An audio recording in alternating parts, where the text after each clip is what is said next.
For everyone in my house. For those of you that didn't know, um, my service dog was poisoned um, on the evening of the 2nd, and he spent 2 days having seizures, and um, someone had thrown out slug bait, and it's a neurotoxin without an antidote, and it has to clear their bodies naturally. Their liver and kidneys have to um, clear it, and I was very worried that it was going to fry his liver and kidneys. And we got his blood test results back today, and today he's not having any seizures anymore, or tremors, or anything. And his blood test results came back perfect. No damage, none at all, not to his organs, anything. So, celebration! And I am celebrating by I am going to be having 5 giveaways, up to 5 giveaways of some jewelry. It's just costume jewelry, but it is ju it, that's kind of rude. Okay. It is very TLD friendly jewelry. I will give you a picture of one of them. I will hold it up here. Made by me, it's glass jewelry, so it is optical glass, and I can't see the monitor now. There we go. It's optical glass. Let's see if it'll focus. It's got a deep blue iridescent background, and it has a metallic gold snowflake in it. The back of this, I don't know if it will pick it up to show it, is extremely pretty. It's patterned. Um, I'll post pictures of them on my stream later. Uh, but I've got them in 2 shapes. I've got them in round. I have got them in square. They're on a 24-inch chain. They're just bronze. They're just pretty fun jewelry. But I absolutely love them. I can't. The color of these backgrounds on this is just an intense sapphire blue. It's so pretty. And as I said, we will be giving away up to 5 of them today, depending on how long we stream. So let us get started. Welcome in TVT. TVT, by the way, no one would know this, but that is my cousin Tara, the infamous cousin Tara that did all the cooking with me for years and years. And welcome in LD and Glittered Kitten. Um, I thank everybody who has shown up today. We are going to be doing 5 giveaways, and we are also going to be cooking seafood chowder. I was going to welcome in Badass Mama. Um, we are doing fabulous today. Absolutely fabulous. Um, we're going to be making seafood chowder. I did try to get some razor clams or something like that, but nobody had anything other than mussels, and I didn't want to make. Thank you. Thank you. They are very pretty. I also have some that are a bit less TLD. They're just kind of, this just is not focusing on them well. Let's see if I can get it to do it. Come on. Come on. Ugh. Anyway, this is a pale blue background, and it's got sparkling Caribbean blue streaks across it and bubbles of Caribbean blue and pale blue. It's a very springy, summery type necklace. The seafood in the seafood chowder, like I said, I couldn't get clams. I didn't want to make a mussel chowder or an oyster stew, although those are probably in the future.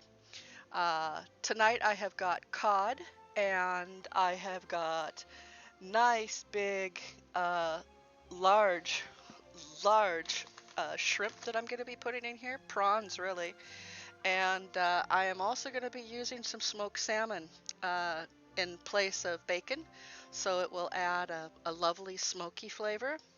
Does anybody think that music is too loud? We kind of cranked it because it wasn't showing up.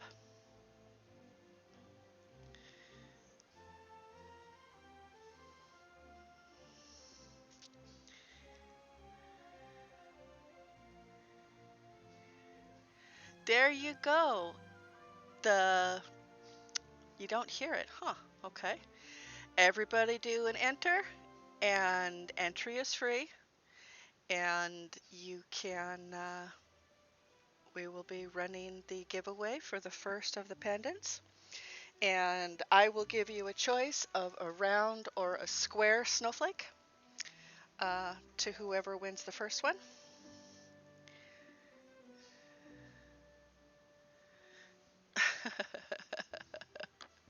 Yeah, I already have one. You managed to do something. All right. Okay, great. All right. Oh, and yes, that's the top of my head and my glasses. Ah. Anyway, um, so let's get started. Everybody, please do a bang enter to enter, and I will get started on. Oh, the one thing we don't have out here, honey, is water. I am going to get started with peeling the potatoes. I have a potato peeler out here. I just know I do. I'm not sure where he put it. Maybe it's with my utensils. It is with my utensils. And I am going to, thank you. I am going to give a little shout out here to the Pampered Chef who made my lovely uh, peeler that I use, and it's really personal preference. My husband likes the ones that have like a fork and then it has the blade sideways across it, but I can't stand those things. So, thank you. Um, anyway, stop tickling my neck. That was mean. Um, I am going to get started on this, and they are very dry, so it takes a few strokes here to get it to where the blade slides cleanly. These are probably, this one in particular is probably about 15 years old. Doesn't rust. It's got a nice sharp blade on it, and this is the kind I just grew up with. It's just personal choice, really. Have I ever made shrimp chowder? I have made just about every kind of chowder you can think of. I have made shrimp chowder. I have made scallop chowder. Tara can talk about that when I made that at her house, and uh, it was so good. It was so, so good. Um, I have made many different kinds of seafood chowder, as in I have more than one kind of seafood in it. Um, my favorite one was the one I made that had mussels and clams. It had prawns, and it had little baby octopuses in it that my niece and nephew, who were uh, not quite teenagers at the time, promptly dubbed spider chowder because their little legs all shriveled up and curled up, and they looked cute as heck, and they were like a one bite kind of thing, but they were very tender and very lovely. But my niece and nephew, my niece wouldn't touch it at all. My nephew, of course, thought it was cool, and he ate those first. So that was a really good chowder. And of course, I have made several different kinds of clam chowder, and usually I make it with manila clams, but I have made it with my actual favorite clam, and that's the razor clams, but they're very seasonal. They don't farm those as far as I know. The Manilas they do farm, so that's very handy. And I'm not a good potato peeler. I haven't peeled a potato in years because Andrew does it all for me. Anyway, I'm a little giddy here. So everybody that's new coming in, we are doing a giveaway active right now. Type bang enter in order to uh, enter. Everyone gets one as long as you are a follower. And then we will be having it select the winner of the first of my snowflake pendants that I made. They are under optical glass, and they are in a bronze mounting that so far in the several years I've had the supplies to make the mountings, they've never tarnished, but they are just fun jewelry. They're pretty, something to wear just for fun. And like I said, um, I kind of think of it as TLD jewelry because, well, they're snowflakes. Could be just a love of Christmas. You could just think snowflakes are pretty, or you could think of it as the perfect gift for the female TLD streamer or their children, whichever. They do make a very pretty gift, though. Um, I think I should have had my husband peel these, but I thought I would be nice and peel them myself because he does enough already. Um, Plus, it lets everybody see how very awkward I am. I'm going to use a knife on this. So, you just peel away the outside. I like to cut out the eyes because I don't think they're very pretty. And I cut out, there my husband is doing the other one. Well, I was trying to do it neatly, sweetheart. As you can see, we've got peelings going everywhere. Don't throw them on me. You're trying to get it in the wine, aren't you? Do not put it in the wine. That would be gross, honey. It would ruin the wine.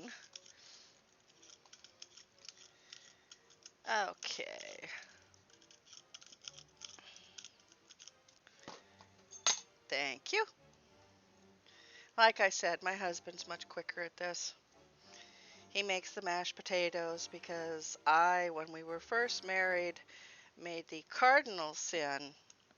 cardinal sin of making him mashed potatoes twice with boxed potatoes. And that is just a no-no for him. So, uh, the recipe for this will be up in my Discord after stream. I got a little uh, involved in trying to pick out the necklaces that I was going to be giving away. I was originally going to also be giving away a hedgehog pendant, but it doesn't have a chain, and I didn't want to give away something that you'd have to do work on.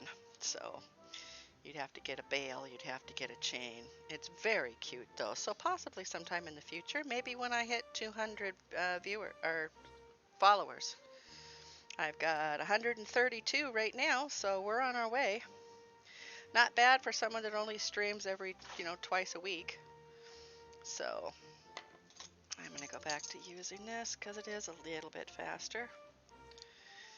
And cut out the eyes. The eyes don't really hurt anything. They're just kind of icky. So they're a visual thing.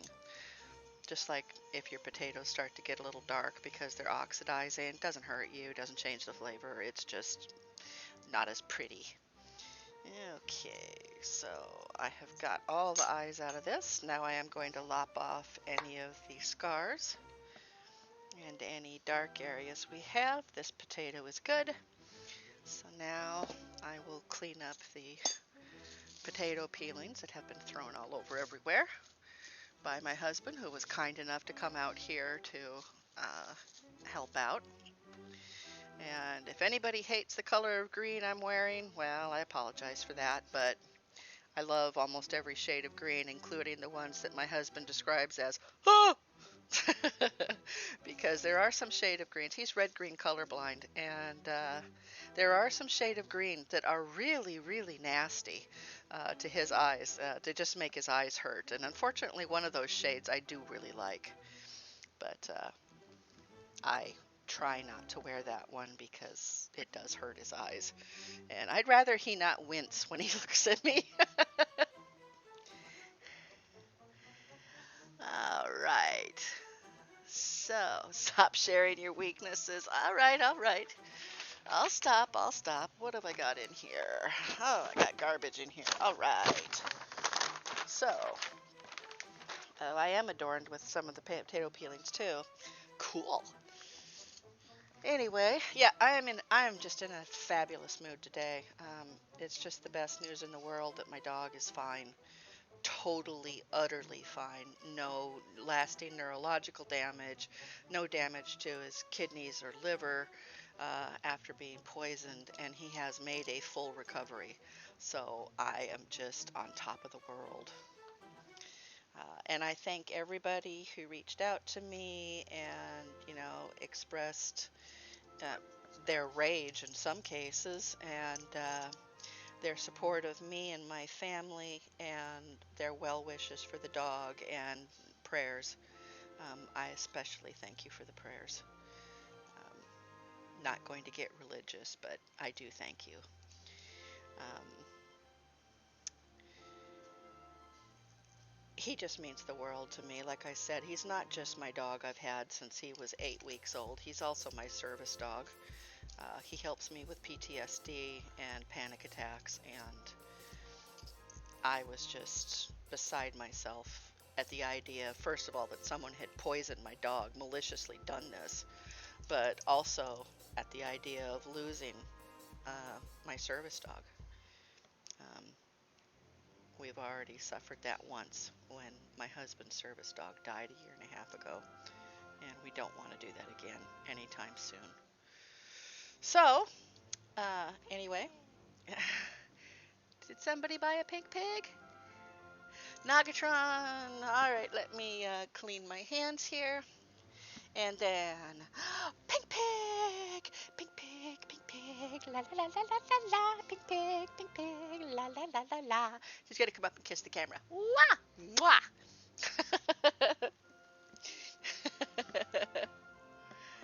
Thank you, Nog, for the pink pig and for entering the giveaway. The first giveaway, as I have said, is for a pendant, either your choice, either a round pendant, and that is on a sapphire blue iridescent background that does not show up well on my camera here, or a square that shows up a little better. And the back of these are absolutely stunning. They've got this concentric circle kind of archy thing. Okay, go ahead and take a picture of that. And Andrew will figure out how to post them. And they are very, very pretty. They're just simple little things, but they were made by my own little hands. And um, I have one of the snowflake pendants that I wear because I love snowflakes. I love winter. I love Christmas. And I absolutely love that sapphire blue iridescent background with that metallic gold snowflake. I mean, the snowflakes are really delicate and pretty, and that's not something you find around very often. So I'm very, very pleased with that. And there we go. Andrew has now dumped them back into place. All right, so we are going to start off these potatoes, and a chowder is something either red or white, red being a tomato base, like Manhattan clam chowder or cioppino, and a white is, of course, made with a bechamel, and they typically have potatoes and vegetables in larger cuts, larger pieces. Generally, the difference between a soup and a stew is the size of your knife fork. So stews have larger vegetables, and it's more of a meat and vegetable packed thing. And the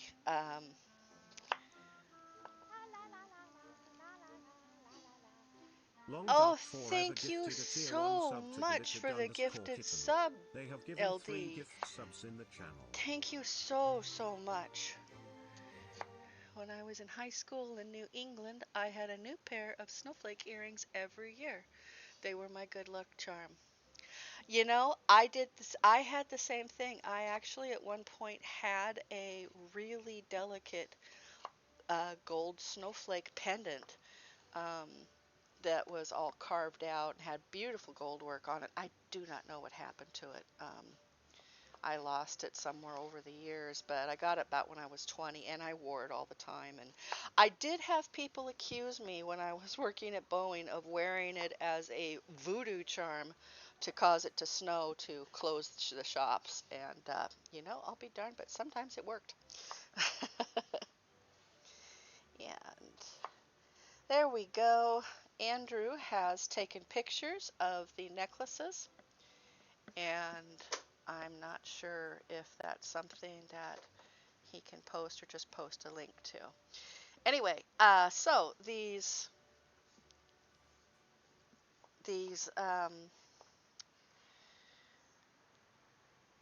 the potatoes should be in a manageable size, but be a one bite kind of thing. You don't want them to be absolutely huge, but you don't want them to be so small that they're going to cook away. The good thing about doing a chowder with fish is that it doesn't really take that as long as you're paying attention to what you're doing and not just babbling like I am at the moment. I might have had a little wine before stream. There on stream, I think they can see that now. Those are a picture of what I'm giving away. And as I said, it's just a bronze necklace, which is 24 inches long with a lobster claw clasp. And it is a bronze mounting. And the backs are very, very pretty too. They have this geometric design on them. They're almost prettier on the back than they are on the front. Almost. Um, but if it accidentally gets flipped around on your chest when you're wearing it, you're not going to be upset because that is just pretty too. Kind of more of a steampunky kind of look then. Um, Now this is taking 2 potatoes. I'm going to be putting in 3 pieces of celery. Normally this would have carrots, but I thought we had carrots, and you know, I'll be darned, turns out we don't. So, um, yeah. Anyway,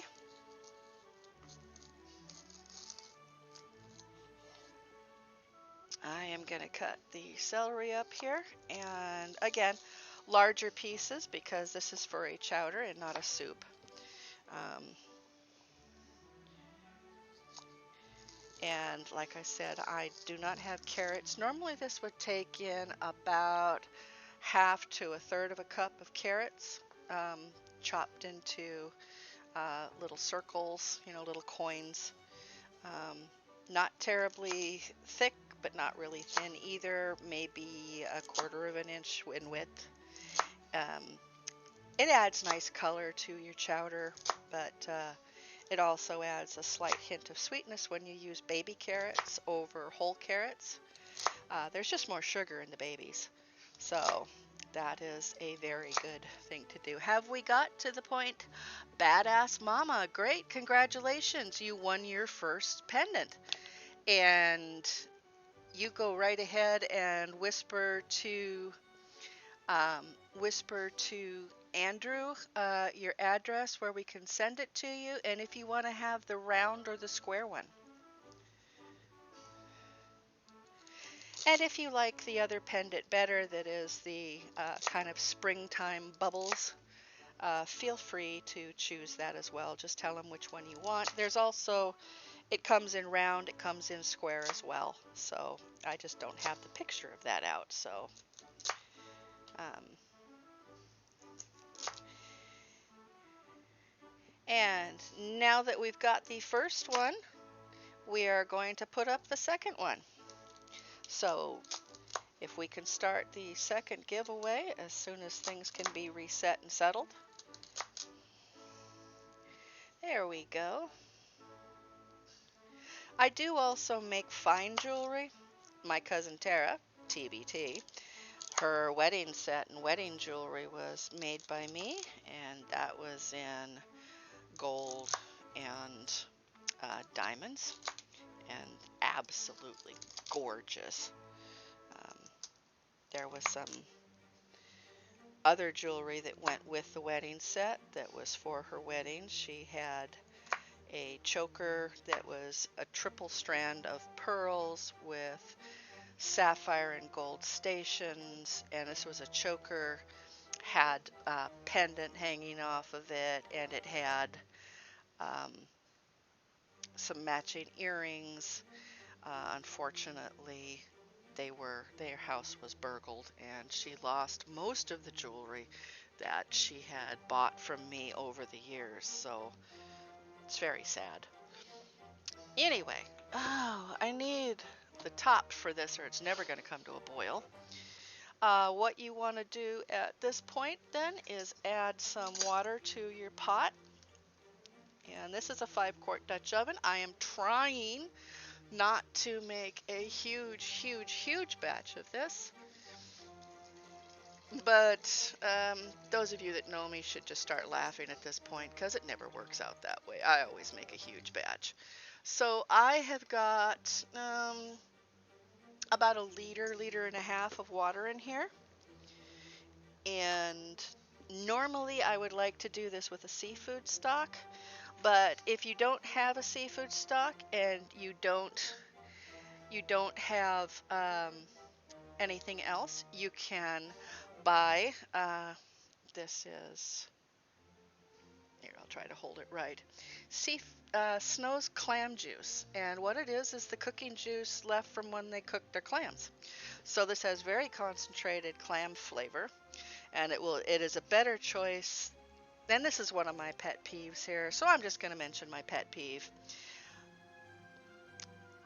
When you use chicken stock in a seafood chowder, it tastes like chicken. I was working at a hotel and they had a restaurant there, and I got into the worst argument of my life with their head chef. Everybody was going, "Oh, you've got to," they feed their employees for free. And there's always food in the back room, and we would go back there, and there'd be breakfast stuff, and then there'd be lunch stuff, and come lunch they'd have sandwiches there, and usually a soup or two. And everybody was raving, "Oh my god, they're making clam chowder, it's clam chowder day, it's the best clam chowder in the world, you're gonna love this, you're from Seattle." And I went back there, and first of all, the clam chowder was yellow, which is never a good sign. That means they used chicken broth. And I took a bowl of it. I wanted to give it a chance, and it did have a lot of clams in it. And I tasted it, and it was cream of chicken soup with squishy little things that I could not identify in it. And they wanted to know what I thought, and I said, "Tastes like you used chicken broth and canned clams." And they said, "Well, yeah, how else are you going to do it?" And I said, "Oh, I don't know, fresh clams that you make yourself, and when you cook them in the water, and you take them out as soon as they open and they've released their juices, and then you take the water and cook it down a little bit, and you would take and filter it then so that you don't have any sand from the clams in it, and you use that as your base, because if you do chicken broth, it's just, fish is such a delicate flavor that it will be overrun." So Snow's has clam juice. If you are going to make the red version of this, you can get Clamato, which is a tomato juice and clam juice combination, and it's a little spicy. They use it in making, oh, now I can't, a Caesar, which is Canada's national drink, believe it or not, and it's made with Clamato, and it's basically a Bloody Mary made with Clamato. Hey, welcome in. Check out 170. Sorry, I'm having a little trouble with my vision. Welcome in, welcome in. And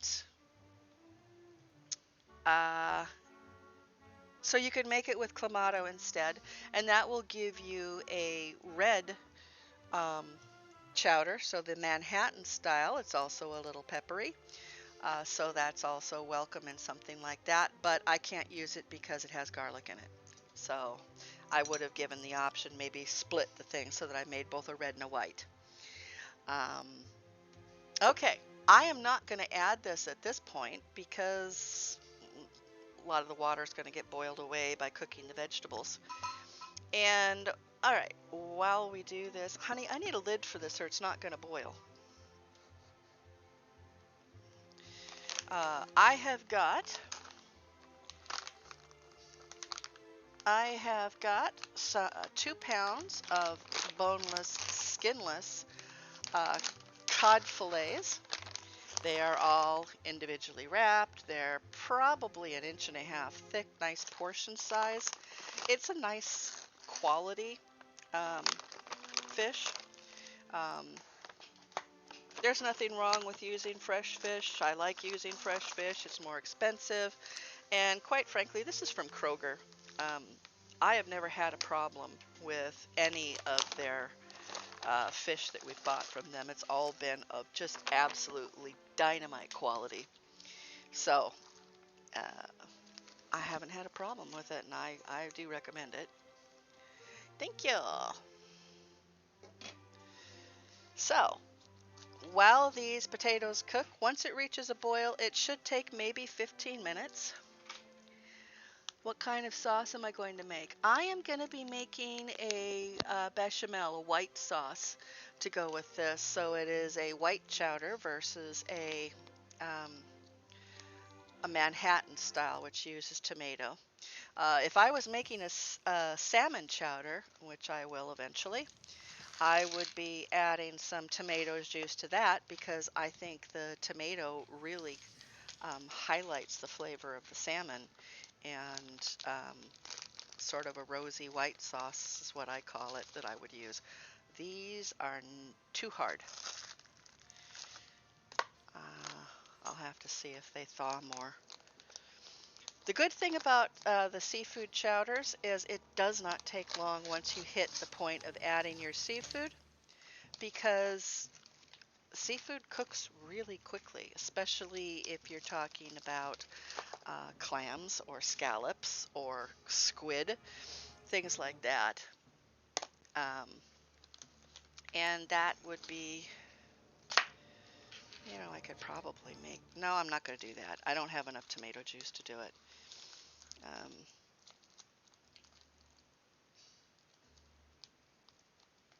I'll make Manhattan clam chowder some other time.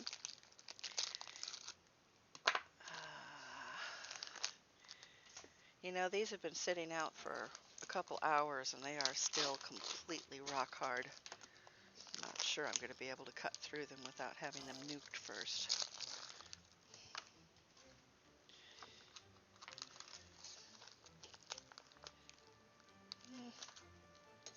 No, the big one especially. The 3 big ones need to be nuked. Um, it is very annoying if you're planning a dinner if you do not have your seafood all the same size, because they have different cooking times then. And that can really make problems, because you want the things to be the same size, because they'll have the same cooking time. So if you just leave them in and make it so that you have only the same, different size pieces, a big piece and a small piece, either you're going to have, say, 2 minutes on medium.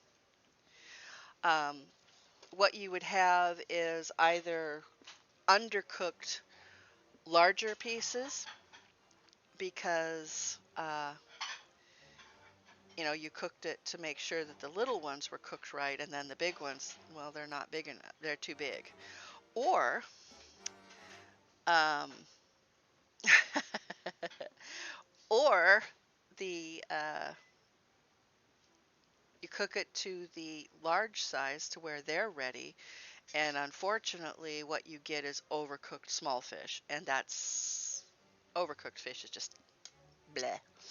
So All right, I'm going to wipe my hands here because I dislike having sticky fish fingers. And really, who does? Um, I'm not sure what Rhode Island style is. Do you mean New England style?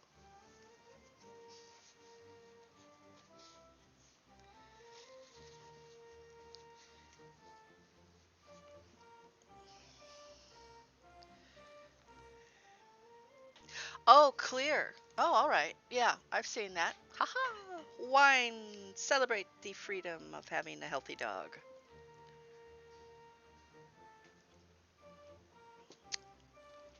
If I was making this so my mother could eat it, it would have to be Rhode Island style. And I like chowders that are um, creamy and yummy and tasty. But I do like cioppino too. It's just I have to make it without using clamato because that has garlic in it. And cioppino usually does have garlic in it. For those of you that don't know what cioppino is, it is often called fisherman's stew. And the origins are this, that the fishermen, when they came in with their haul, they would separate out the good fish that they were going to sell, and then they would take the fish that they couldn't sell, or just take some of what they weren't going to sell, and they would chip into a pot with everybody else what they caught, and they'd add tomato juice and wine and red pepper flakes, and they would add garlic to it and seasonings. It's an Italian thing, so you've got Italian seasonings in it, and you would end up having prawns and scallops and clams and mussels, and you'd get some um, crab in it usually, and this was all simmered very quickly, and they would be able to then have food fresh off the boat, and of course fresh into their hungry tummies at that time. And it's a very rich and hearty thing. You can get some absolutely world-class cioppino on Fisherman's Wharf down in San Francisco. There are a couple places that make it that are absolutely fabulous, and I recommend them very heartily. Uh, I just wish I could still eat it. Anyway, so glass pendant. Yeah, LD is a trained chef. I am what they call a grandma trained chef. I've got 44 years of cooking history behind me and recipes from my grandmother's, recipes that were passed down in the family from others, favorite recipes of people uh, that have passed on, and people that are still with us, and I can manage to pry their special recipes out of them in the hopes that someday when they're gone, um, the recipes will remind their children and grandchildren of that person, or in my case, of Auntie Hedgie. So, all right. And by the way, for those of you who might have a question about it, the pendants, when I send them to you, will be sent in a little box. It's not a huge box, but it has cotton inside, and this is, by the way, the square. Come on, focus.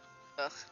Anyway, it's the square pendant that's like the round one. So if you want to do a summer pendant, you could definitely do that. Yes, Aunt Mebs. Um, she is why I got into writing down recipes, because um, she wanted to pass her recipes down to her daughter. Nothing wrong with that. But she didn't really write them down as far as I ever saw. She didn't work from anything. She worked always from her head. And I asked her many times for my favorite recipes, and she always said, no, I want to pass those down to my daughter. And she died suddenly and unexpectedly, and all those recipes died with her. all of them. It's just tragic because this is the woman that we went to her house for all of the big occasions. Christmas, Easter, Thanksgiving, and she would cook for days. Everything was made from scratch. She made her own bread. She cubed them. She made her own stuffing from that. She made all of her pies, and she made about 5 pies because it was not uncommon for her to have a good 20 people show up for her celebrations. And it was just a big family thing. It was just amazing to be there at her house. It was just beautiful table. She'd seat 20 people at the thing, and it was just every bit of the dinners were made by hand from her own recipes. So she'd have this giant turkey, bigger than the small children that were there, and just perfect golden brown. And she'd have giblet stuffing and a big bowl of mashed potatoes, and she would also have um, creamed onions and baby peas, and that's baby peas and pearl onions in a white sauce. Yummy stuff. There would be ambrosia salad. That's the fruit salad from a can that has the whipped cream in it, and that was for the kids. And she made Waldorf salad for the adults, and she made the most horrifying thing that I can ever remember, and that is mashed uh, parsnips and rutabagas, and to my childhood palate, that was nothing but horror. Um, it was bitter, very, very bitter. But I only had to eat a spoonful of it to make everybody happy, so I could choke that down with about half a glass of milk. Um, but she made everything, including the relish for her uh, turkey. So she made, um, her own. Uh,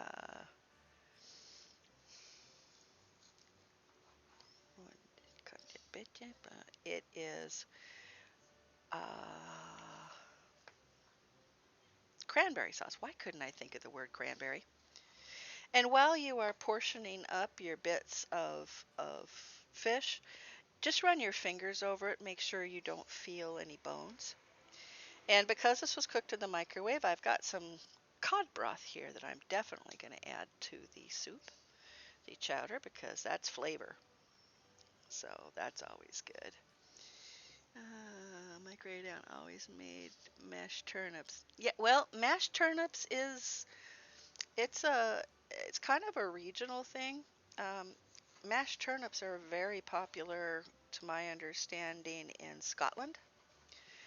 They would order some food in a pub, and it would come with mashed.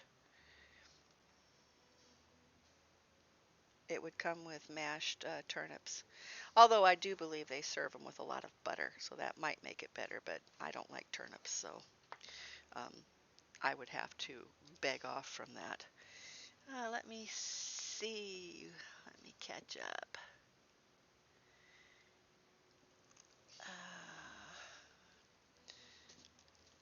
I don't know why my husband has gone off of TeamViewer. He doesn't usually do that. Let me see. I'm going to back up in the stream and see if anything is clear. Can add a bit of milk.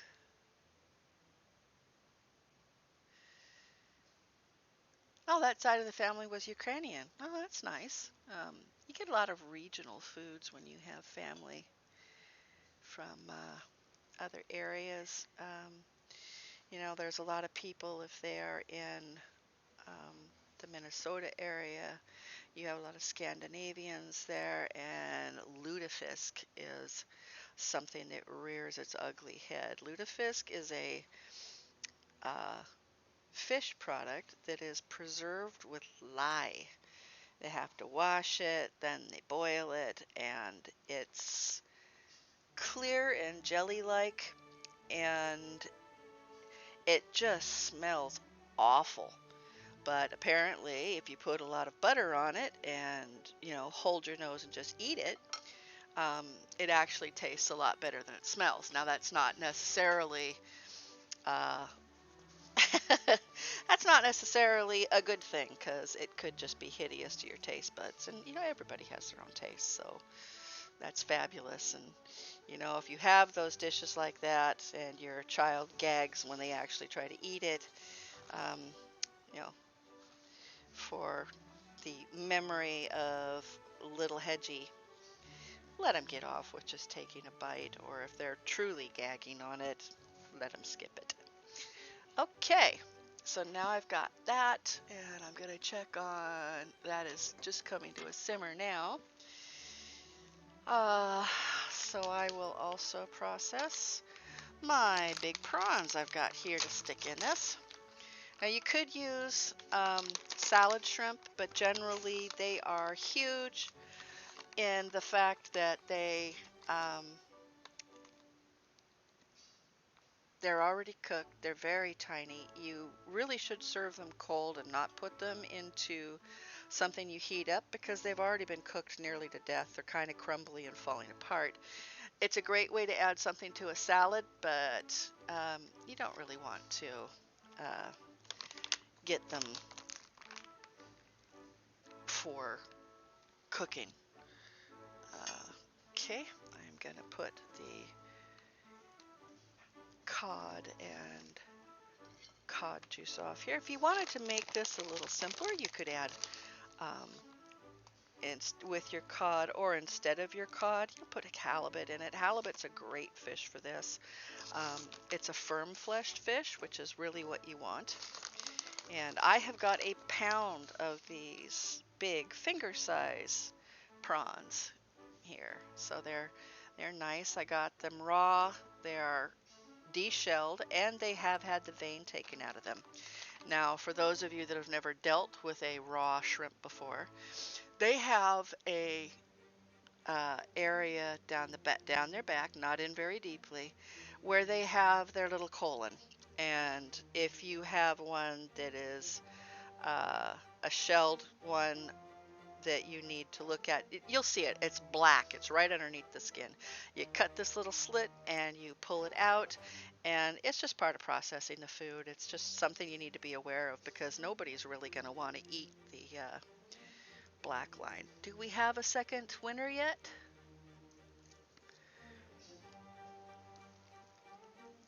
I am not going to really do anything to these because I like to have big shrimp. Shrimp cooks at a flash. And, okay. And if for anybody that is new coming in, we are doing a series of celebration giveaways over the fact that my dog who was poisoned and is my service dog not only had a full recovery, he is in perfect health now according to his blood tests, and that's really nice to hear with your 12-year-old dog. So his birthday is coming up in a few days, whereupon he will get his very own cheeseburger. So that will make him very happy. And what I'm doing with these prawns right now is I'm just making sure that they did have their that they were cleaned properly and don't have any tails. And there's one that does have a tail, and you can just pinch them off, really. It doesn't take much. I'm going to stick it back in there. And it's just a part of what I always say, which is always, always, always check your food before you use it. You do not want to have something ending up in your food that's going to make somebody choke. That is, and there's another one. And you really don't want to, serve somebody something that will make them choke, make them gag, whatever. And this little guy, he's fine.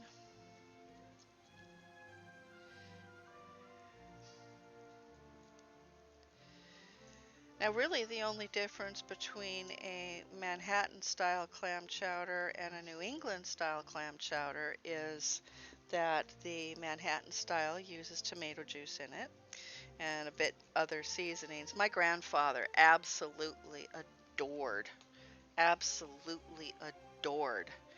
um, Manhattan style clam chowder. That was the one he went for. But for everything else, he loved, one of his favorite things that my grandmother made for him also was oyster stew. And pretty much nobody else in the house would try it because nobody else liked oysters.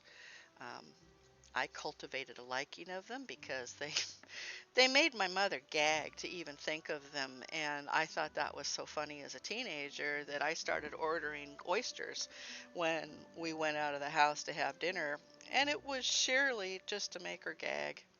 And I would say I'm not particularly proud of that, but I really am.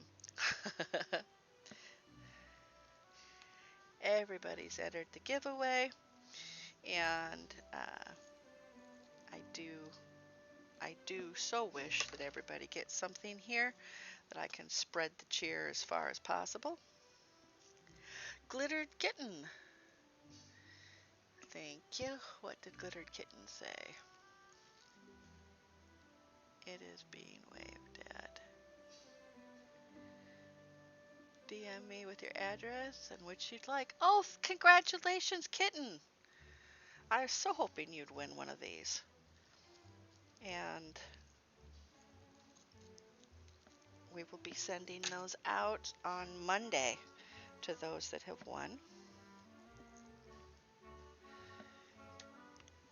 And I am now going to come over here. You know, my hands are sticky again. So I need some more paper towel before I handle my mouth.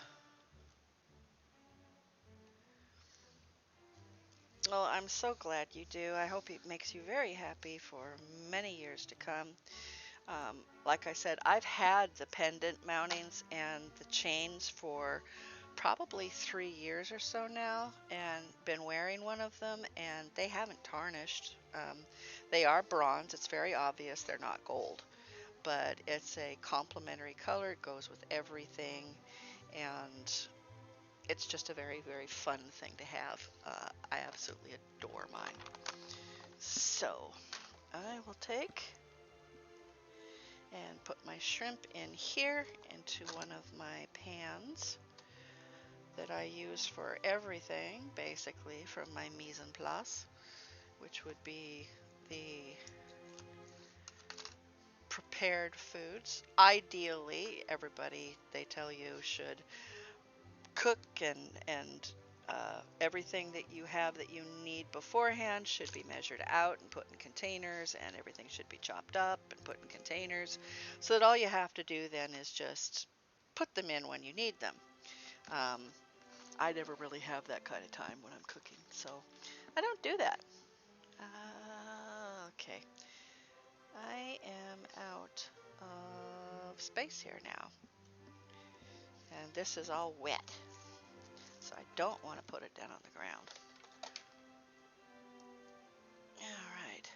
I will mention our stream goal that we have up there at the top. It is to buy me extra equipment that I do not have right now, such as a second, I'm going to have to put this flat on the ground.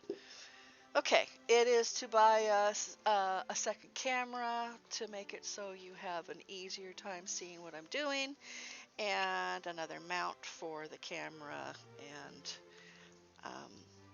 you know, pots and pans and knives and all that sort of things. I'd actually like to get a chef's set of knives. I don't have anything like that, but that's okay.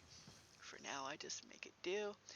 And I will be testing the potatoes with a knife because I don't have a fork. But they're not ready quite yet. And this, for everybody, is one of my new tablecloths. They're not going to last long because they're just for parties, but it's pretty, and it's pink, and I got it to match Pink Pig!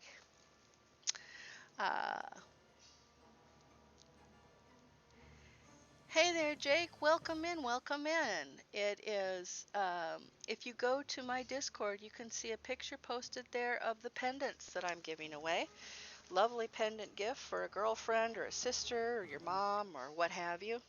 Um, they are made with optical quality glass that has a design on the back of them and then mounted in a bronze pendant. Oh, Andrew posted it there again. And I have square and round shapes of both. The sort of bubbles and streaks one is a really light, springy, summery color and pattern, and that one does vary a lot, unlike the snowflakes, which are all identical, except are they round or are they square? Okay, now, like I said, there's not a lot to making a chowder because basically you cook the vegetables and then you add in your seafood stock or your clam juice, and then bring it back up to a boil, and then you put your seafood in and you just lower it to a simmer with the fish because the fish will cook a little bit slower than, for instance, the shrimp, and the shrimp takes like 5 minutes. And we have then just to make a white sauce, let it get very, very, very, very, very, very thick. And then we add it into the seafood stock base, and it thickens the base into a nice creamy chowder. And because you use seafood as the base, you will have a stock that you will have a cream sauce that comes out of it, and it will taste like nothing but fish. Whereas if you use uh, chicken broth, it's going to taste like you put fish in your cream of chicken soup. Um, I will be adding the white sauce next once I have the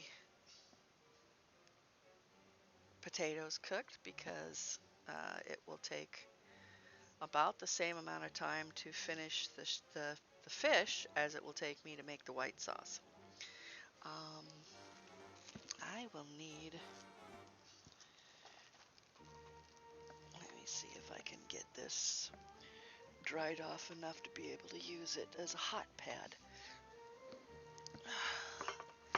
Because this had wet fish all over it, the board is now wet. And I'm not really going to worry about disinfecting it because it really doesn't matter. It's just going to be used as a hot pad for the pan when I remove things. Okay, now at this point I am going to move some things out of the way I don't need to have here anymore. And I will be throwing these things away into my handy dandy throw it away thing. I'm going to pour the melted water and little bits of shrimp tails into a package that is resealable so that it doesn't stench up the house with the smell of old seafood. Alrighty. Okay.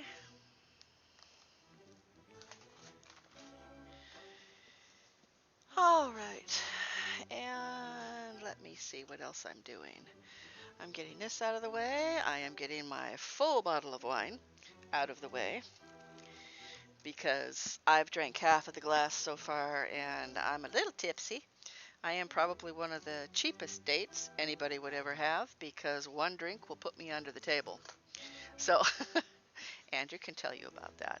And my cousin Tara, who's here, can also tell you what happens the times when I've exceeded 2 drinks, or actually had 2 drinks. She left the room, she came back in, and I was behind her couch, halfway behind her couch, flat on my stomach on the floor, and I was giggling and kicking my feet, and I could not stop laughing, and yeah. A good time was had by all. I didn't get a hangover, but that is one of the 2 times in my life I actually have been tipsy. Um, it was fun. Not that I, in any way, shape, or form, advocate drinking to excess. I am now going to. Ah! Ow! Ow! Ow! Okay, that burned me.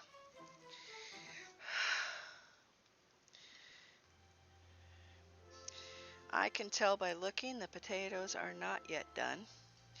They're starting to turn translucent on the edges, but the center is still very um, white.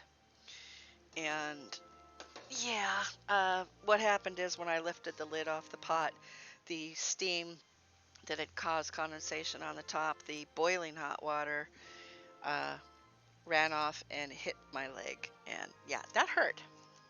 Thank you, honey.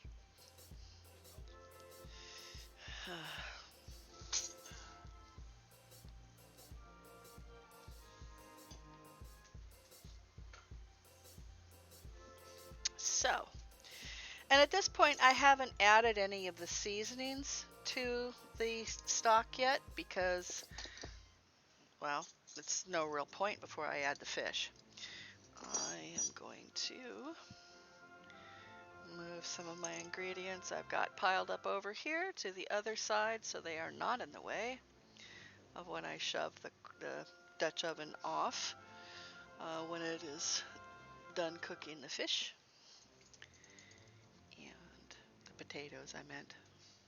See, like I said, lightweight, half a glass of wine, just half a glass, and I am in my cups.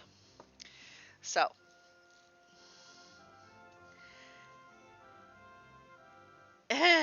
yeah, hot fryer grease is awful. My brother, my middle brother, used to work at McDonald's, and the first time they made him change their oil, he had his hand in the wrong place, and the oil poured over the back of his hand and wrist, and he ended up, I believe, going to the hospital for that because he had second and third degree burns from it. Um, so that grease is hot, folks. Uh, but yeah, um, burns and cuts are just part of the kitchen life. So if you are a chef, you're gonna get burned, and if you are a home cook, you're gonna get burned. It's inevitable. So try to keep in mind where your hands are, where your fingers are. Try to use safe knife cutting skills, and try to, you know,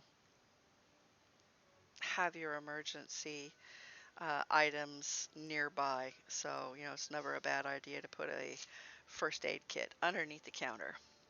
Now, while I am waiting for this potato to finish cooking, I'm going to talk about my next stream upcoming on Tuesday, which will be at 6 p.m. Pacific time.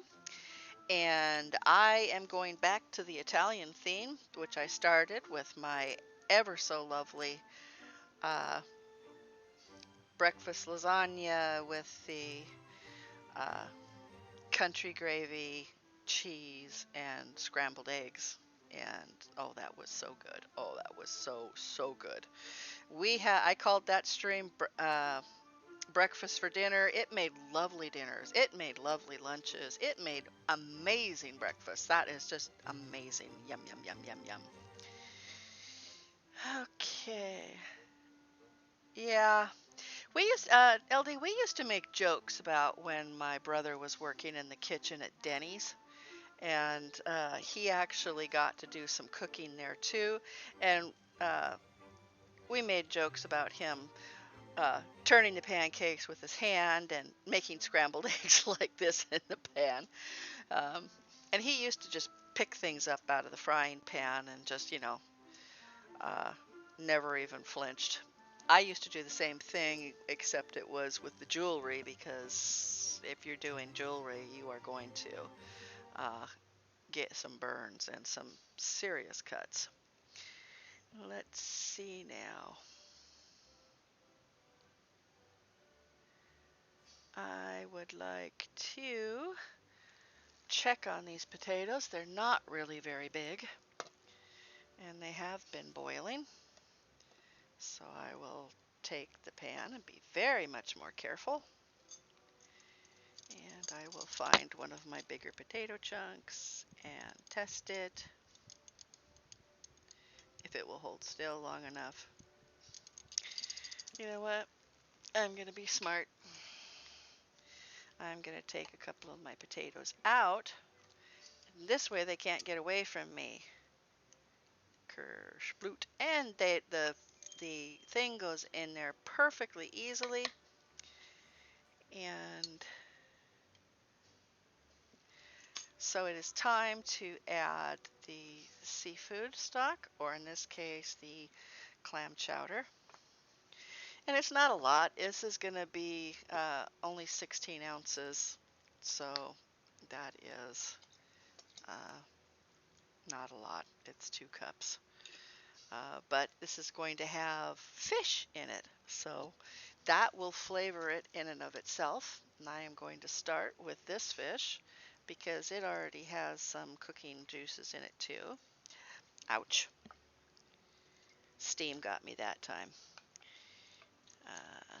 So I am putting in my cod, and I am putting in the rest of my cod and my shrimpies carefully because I do not want to be splashed by boiling water. That would be bad. And this is already really filling it up. I am going to definitely have to watch how much white sauce I add in here. So I have now got all of my fish in here, and it is going to go back up on the burner, and it has to come back up to a boil. And basically by the time it reaches a boil again, it's the fish will be done. And then we work on the white sauce, and we make the white sauce, and at this point I do need to add some seasoning. So I am going to be adding, and I'm pretty conservative on the seasonings that I put into my chowder. I am going to put on about a tablespoon of parsley, and I am going to add some of my lovely, oh, I didn't put onion in. I need to do that too. See, I told you, drinking. I am going to add about a teaspoon of dill to this, maybe a little short. That's about a half teaspoon. And there's a little bit more. I am not going to salt it till the end because you can always add salt. You cannot take it out. And I've got some black pepper here I'm going to add to it. If you want to make it so it's really, really pretty, you can use white pepper instead. And that just makes it so it doesn't show up. There's really no difference in taste. So I have got that. And let me see here. I am going to add in half of an onion. And this is a sweet onion. They're pretty much the only kind I used, unless I'm trying to use onion for color, in which case I go for a red. And that's just for pretty. So I'm putting the cover back on that. And cutting my onion in half. And I don't know if this is the way LD does it when he's dealing with onions, but I always leave this root end on there because it holds it together.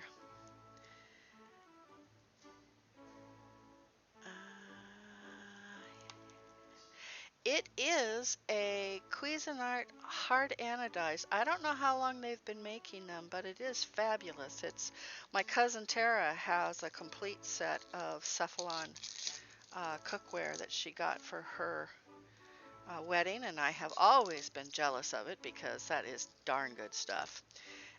But comparing the Cuisinart to the Cephalon, I don't see a difference in quality.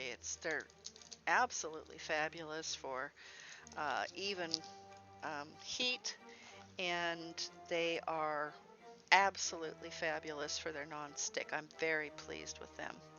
And I got this Dutch oven from my oldest brother for Christmas, and I followed that up with using some stream money that I was given um, from your uh, subs and your gifts and your bits, and I bought my deep frying pan, and that is just fabulous. I haven't had one of those in years, and I used it all the time, especially for frying chickens, where you can actually add a more uh, generous portion of oil to it than in a regular frying pan. And since I'm sort of somewhere between scared of a um, deep fat fryer and always faced with what the heck do I do with the oil when I'm done? It's so much oil.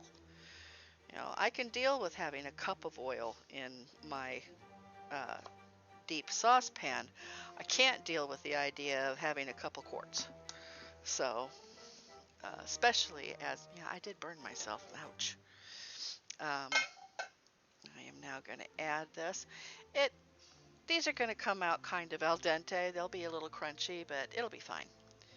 Um, and by the time this cools and marries for tomorrow, uh, they'll be perfect.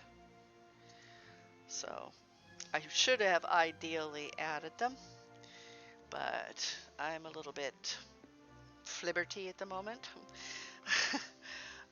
both from the wine and from just the sheer happiness that my dog is okay. So what you want to do is watch your fish to see how done it is, and your shrimp start to curl up. I'm going to grab a shrimp, and you can't see it. I'm going to bring it over here. You see them, they start to curl up and they start to turn a pale pink. These will turn much pinker, and they will be done at that point. It's very easy to overcook seafood, and what happens is if it is a fish like the halibut or cod or salmon, it will just kind of fall apart and just be kind of stringy. Whereas if you have a shellfish like shrimp or clams or something, oysters, if you overcook them, they just turn into little rubber things. My Jake has won a glass pendant. Thank you, thank you, thank you. And congratulations, Jake. Just send a whisper to Andrew, my mod, and tell him if you want to have a square pendant, a round pendant, and if you are going for the snowflake or if you are going for the summertime pendant. So, and Andrew will reset that. We've given away 3 pendants so far. We've got more than 2 more left. I have a whole box of these things I made because why not? So go ahead with that. We'll just keep doing this until I'm done with stream. And when I reach 200 viewers, I'll do another giveaway. And at that time, I will be giving away a little hedgehog pendant, which is very cute. And if I can get it together between then and now, I will actually fill it in with resins and make it all pretty. Yeah, I know Tina Bug loves the snowflakes. It's sad she's not here. I kind of wish Curie were here too, but she's probably doing something with Puffy. So that's fine. Their loss, but I'm sure I will do this again. And if I ever do a long dark stream, I will celebrate that with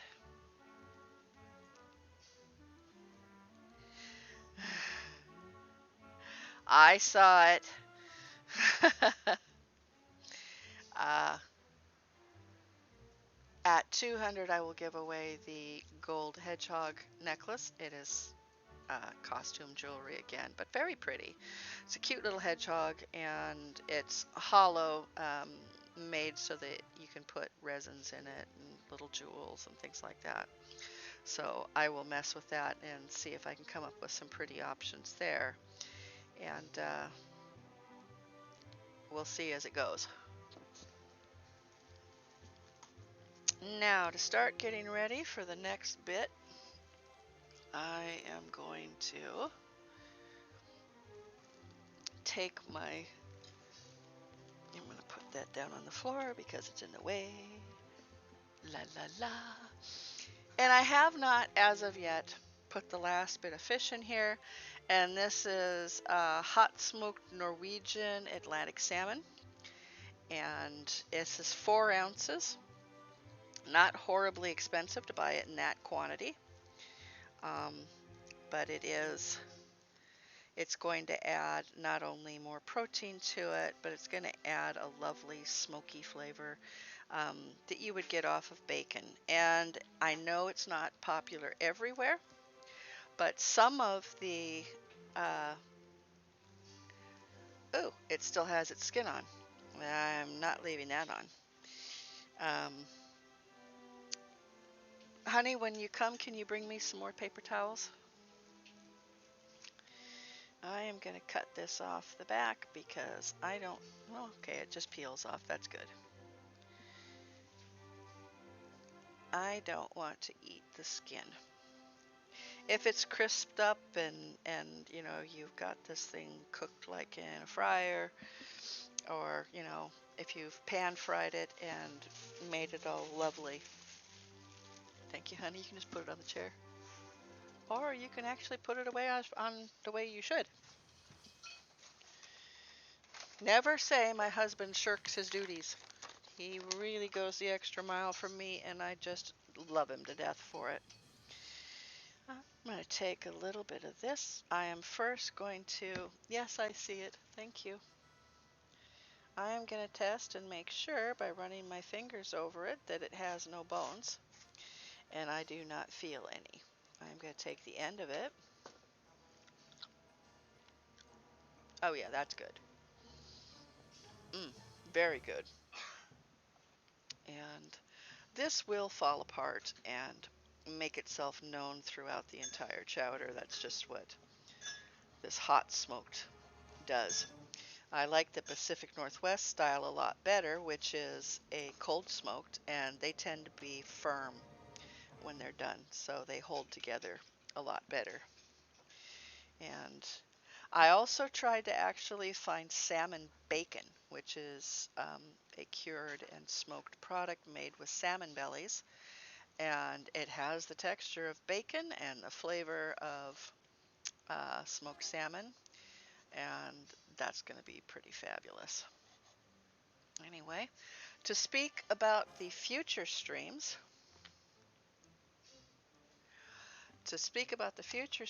on Tuesday I'll be going back to my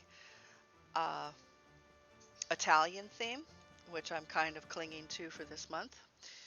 I am going to be making Fettuccine Alfredo. I'm not going to make my own pasta, but I will show you how to make a true Alfredo sauce, which is not made with a white sauce. So you can all wonder about that, although I'm pretty sure LD knows. I'm going to have to take out some of the juice from this. I've got an inch from the top. I'm going to stir this and see where we are.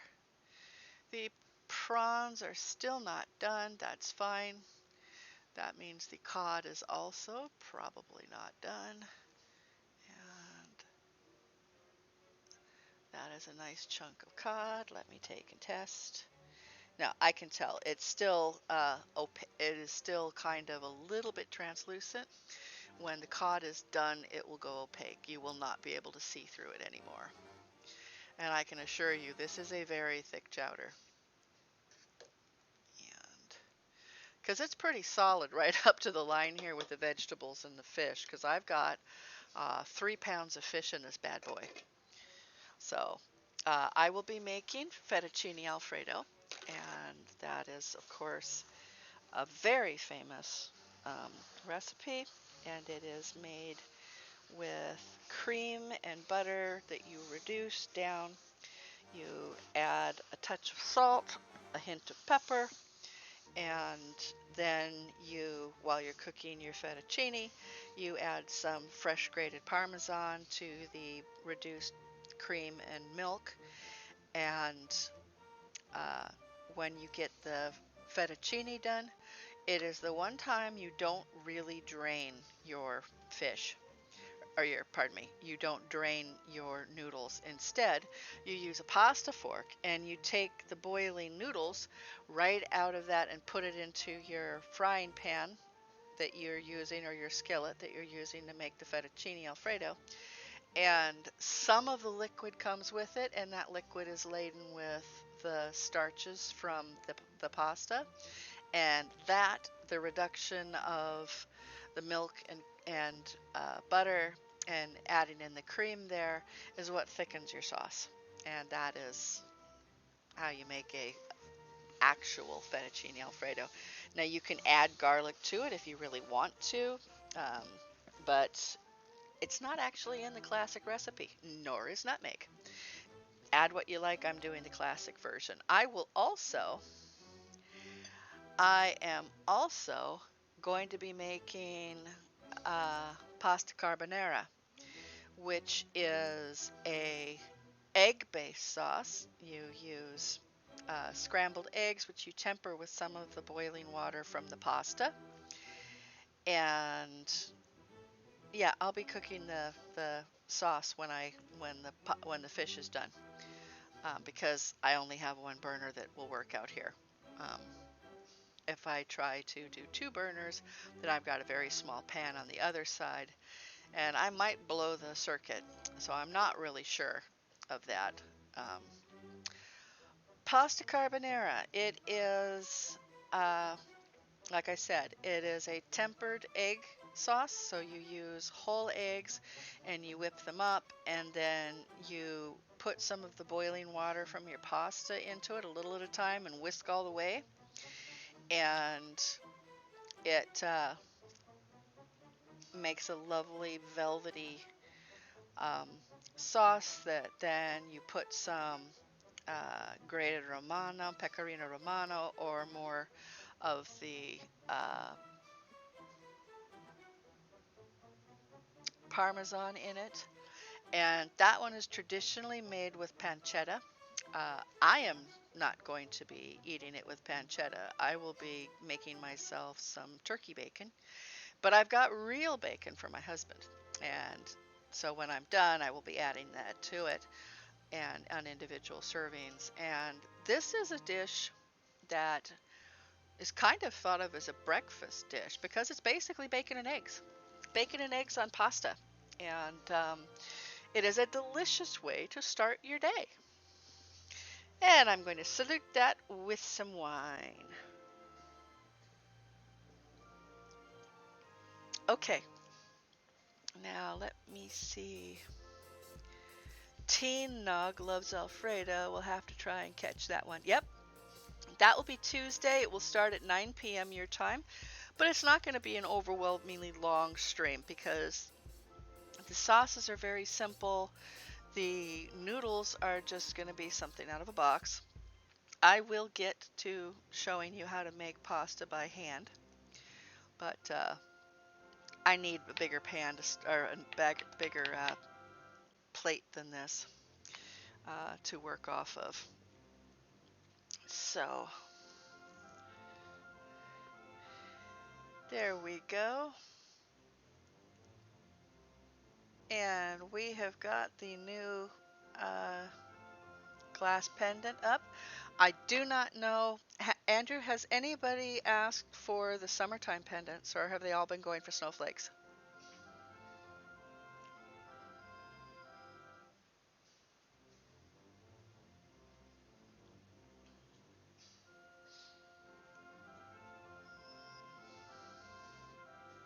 Okay. I do have a lot of snowflakes, so feel free to choose that, but I do only have a limited number of the summertime pendant. So uh, the summertime pendant is the round one on the end, and as you can see, it's all sparkly and pretty. There's also a square version of that. So if anybody decides to go for that, that's great. But as most of my stream followers are from the TLD community, I kind of expect to have the snowflakes mostly chosen. And that's fabulous. So I'm going to check my... Ooh, it smells lovely. It smells like seafood. I have got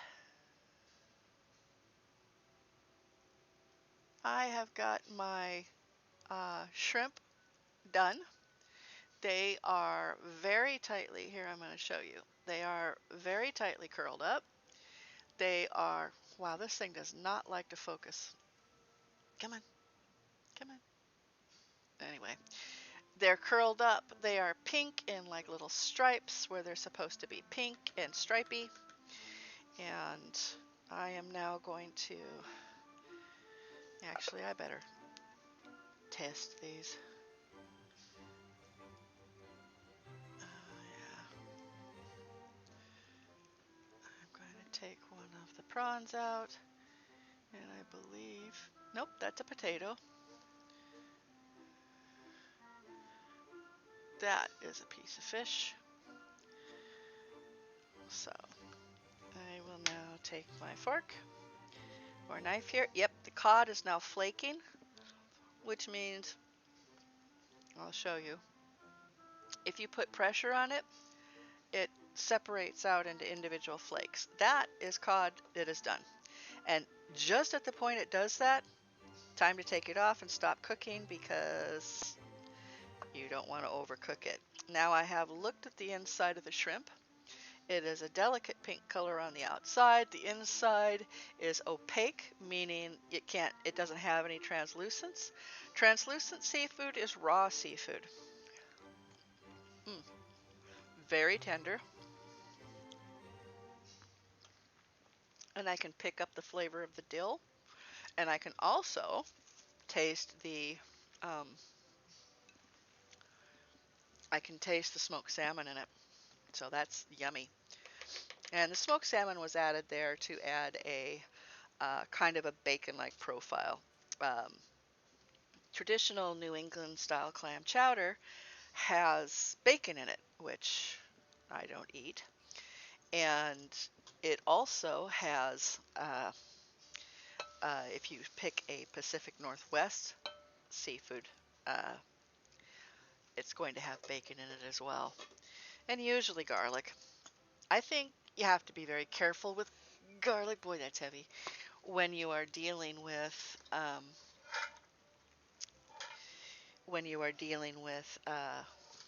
seafood, because garlic is such a strong flavor and good seafood is very mild. So it can so easily overwhelm it. If you must have garlic in it, I would maybe add a clove, 2 at the most. I wouldn't do any more than that, or what you're going to taste is garlic and not fish. So I have got my seafood is off to the side. It will continue to cook a little bit. That's okay. It's going to do that anyway. That's why you're so careful and you pull it off immediately. Now, where did my butter go? Butter, butter, butter, butter, butter, butter. There's my butter. Okay.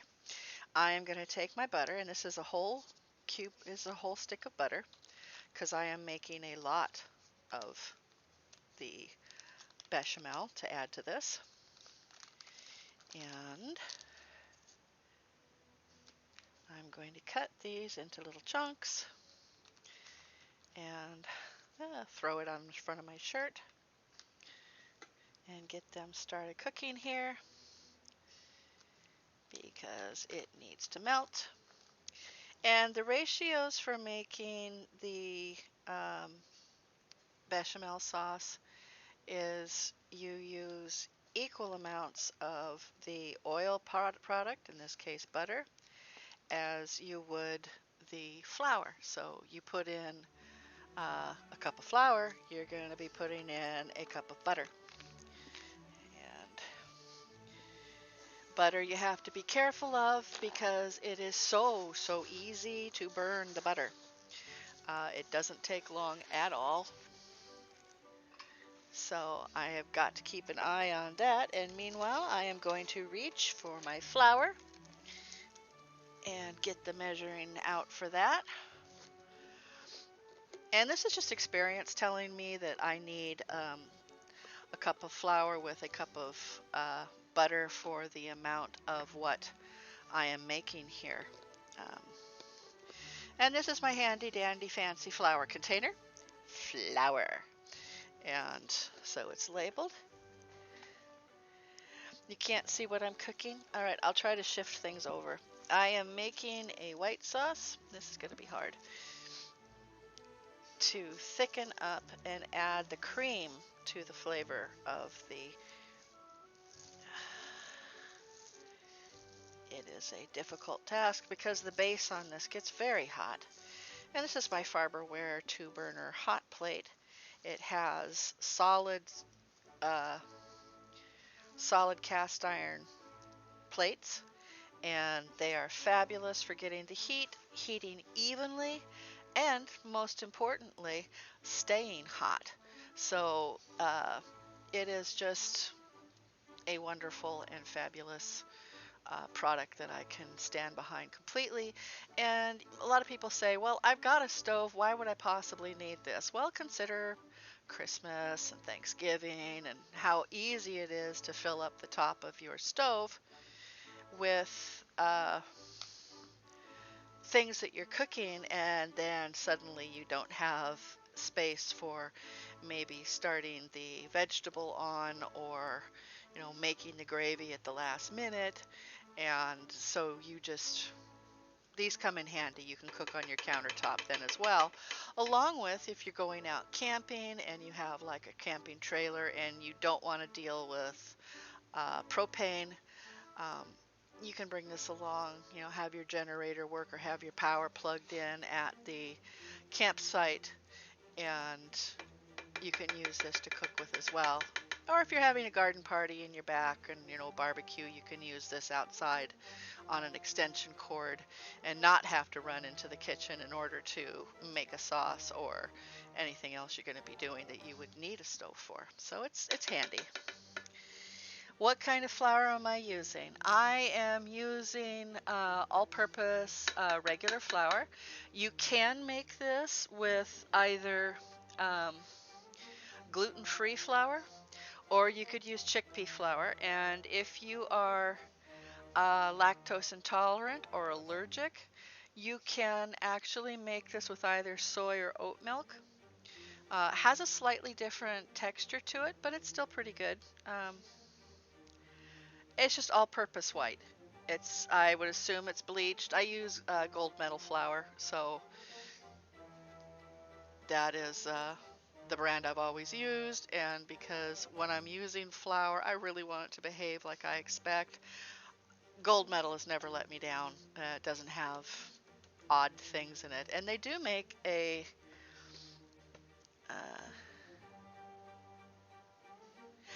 Yep. So I would recommend the gluten-free flour, and I would put it with oat milk or soy milk. If you like almond milk, you can definitely do that. I personally can't stand that. I like a lot of the plant-based milks, but I cannot stand the flavor of the almond milk, which kind of surprised me because I like almonds. Okay, so you need to cook this a couple minutes once you've got the flour in it, because you don't want to have it taste like raw flour. Oh, well, that's cool. Maybe you should do a stream on that. Oh, I don't think we've done any shout-outs. We need a shout-out for LD. We need a shout-out for Badass Mama. I don't know if she streams on Twitch, but I know she does stream on YouTube. And I will need a shout out as well for Nagatron. How hard is it to find the almond nipples? Oh my lord. Yeah, my husband's a little weird. It's okay. I love them anyway. Okay, so I've got 4 cups of milk here, and this is 2% because that's what we prefer to use. I will tell you that for my Fettuccine Alfredo day, we're using cream because that's what it calls for, and it just makes the sauce so much richer and yummier. And if you were to get the chickpea flour noodles, Nog, you could have it.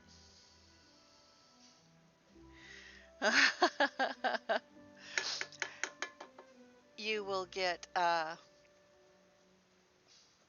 have no idea what I was saying. I got distracted. Um, yeah, if you get the chickpea noodles, that makes it so that it is a protein choice rather than pure carbs, and that would be applicable also for Glittered Kitten. Um, and I checked, they do make chickpea versions of fettuccine and linguine and all those kinds of things. So now that this has been cooking a while, I am going to start adding my milk in. Ugh, and it again poured all over the table. But can't stop now, can't stop now. Gotta keep adding the milk, or what I will be making is going to be little dumplings, and we don't want that. So I will add in the 4 cups of milk here. And unlike when I'm making a regular white sauce, in this case, you want this to have the consistency of a very thick milkshake. Uh, it is going to be thinned by all of the liquid that is in the chowder already, all of the water I put in there and the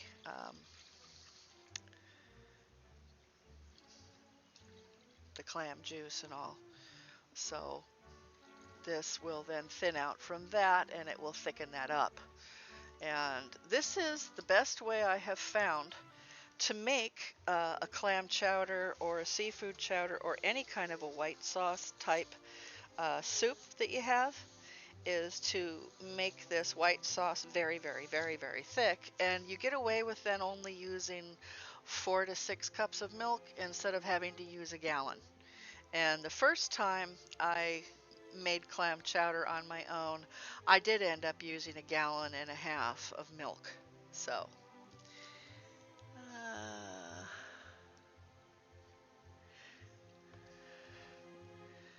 have we had a winner for the 4th necklace yet? Or is it still running?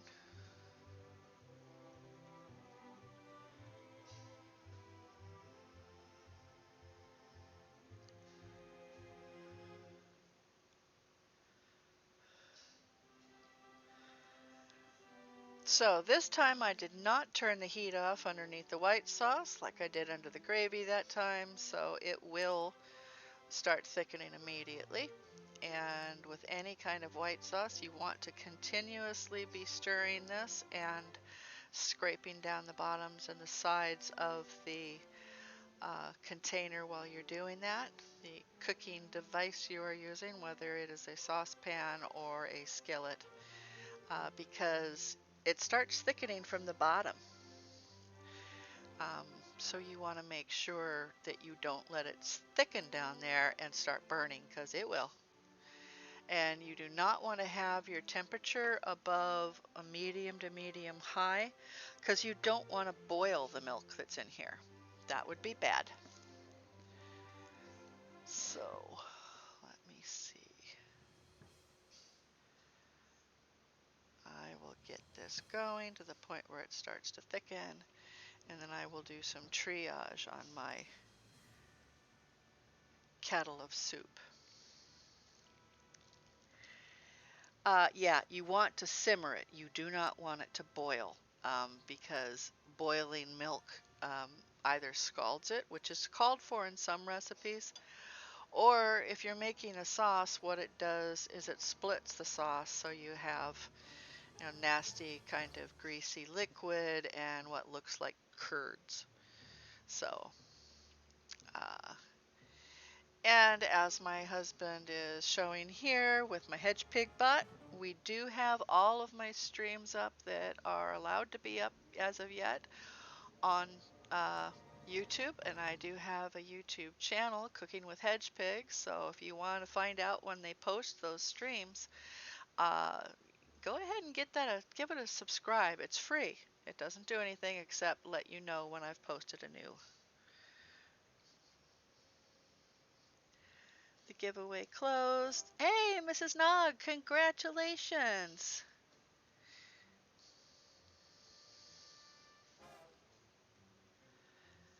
So, give a whisper to Andrew. Tell him what pendant you would like, square or round, and uh, I will be sending that out to you, or actually, Andrew will be, on Monday. So, you should get that sometime next week. So, you can have a snowflake. I know that your family is crazy about snowflakes. Plus, it's just appropriate, don't you think, for a long dark mod to have a pretty snowflake pendant.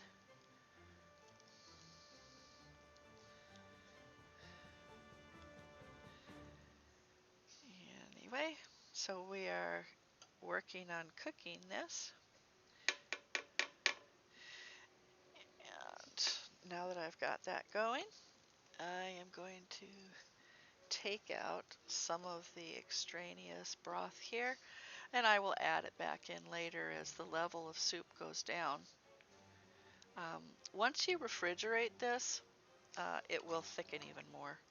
So be aware of that. And if you are reheating it in the microwave, uh, you know, maybe 2.5, 3 minutes for a nice sized bowl. And when you do that, you might want to add in some extra milk just to make it so it's thinner. Um, Obviously, cook this to your own um, texture liking. Maybe you like it to be milky tasting, but not be really, really thick. Um, if you like it to be thinner, add more milk. Don't let the white sauce go quite so thick, and just add more plain milk to it at that point, or cream. You could very easily make this with cream, and it would be just utterly delicious. Okay, now I need to check my sauce again, and I can feel resistance on the bottom, so it is starting to build a nice thick base. I am also going to, after I get done stirring this, yeah, there's a little bit of thickening going on there that's got a bit away from me. It just goes to show you that it doesn't take long for this stuff to start making clumps. But you can get them out with a whisk while you're still cooking it. If you absolutely have to, if it's resisting you, use a stick blender. It doesn't harm the taste at all. It just breaks up the bits again and makes it nice and smooth. Okay. Thank you so much, Badass Mama, for the follow on YouTube. I know, I've got 7 followers on YouTube. Let me see. I have my tasting spoons over here, and I am going to taste the broth that is in my soup for flavoring. See about salt balance.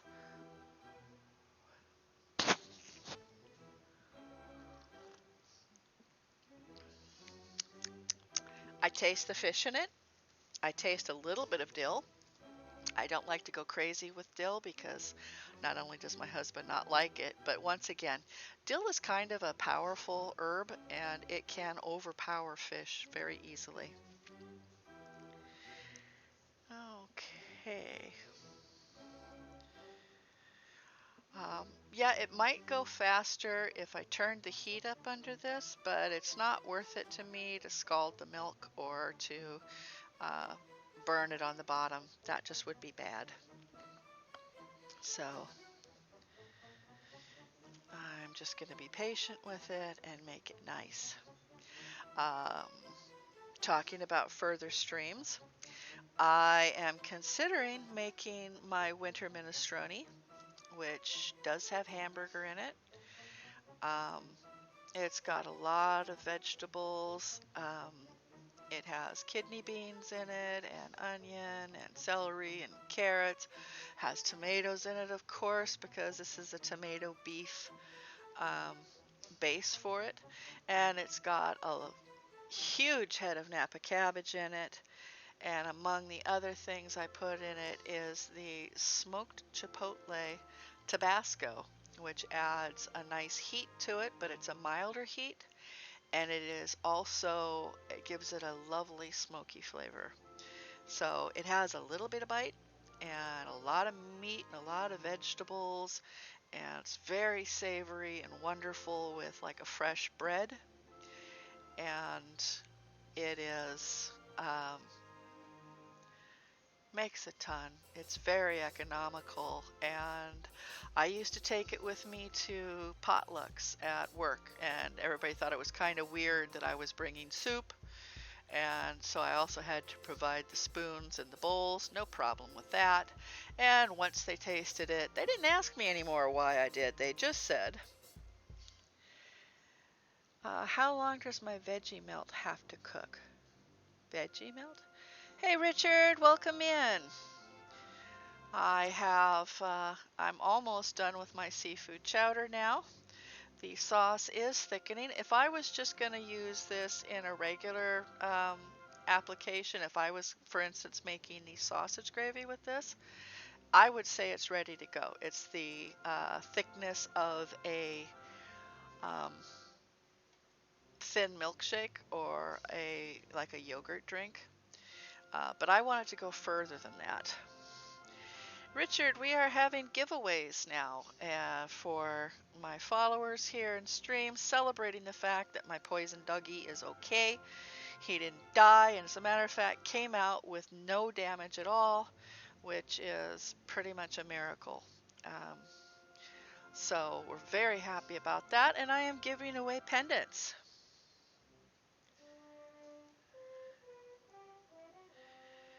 Yeah, it's either Bechamel or Bechamel, depending on where you go to, which region you're in.